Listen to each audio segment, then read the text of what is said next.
Fik du egentlig frokost på skolen i dag? Næh. Hvad fik I? Fik koriansuppe med koriantoast til. Hvor for satan.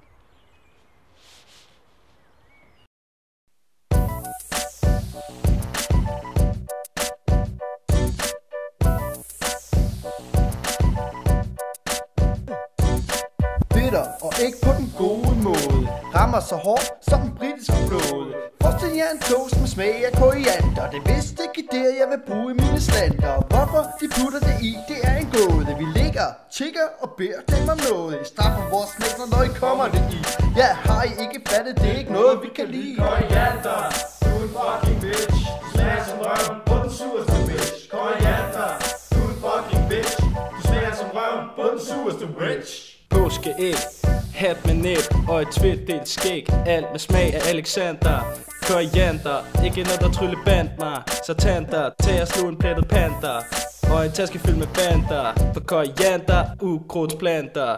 Fuck mig og min slave moral. Koriander, du er en satans karl. Du er madens onde general. Jeg vil hellere pisse på den hellige gral. Koriander, du er en fucking bitch. Du smager som røven på den sureste bitch. Koriander, du er en fucking bitch. Du smager som røven på den sureste bitch. Nu står jag här igen, blöt som en skuta. Tvätta av mig eftermiddagen jag nyss försökte avnjuta.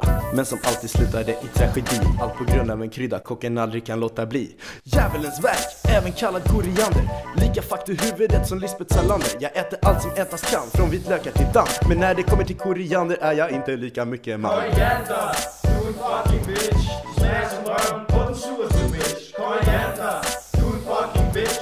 Du smager som røven på den sureste bitch. Optur er ikke det jeg forbinder med den ur. Nedtur, det er min fysiske, psykiske betonmur. Væmlig, forfærdelig og skrækkelig. Jeg ryster, anretter min positur som et foster.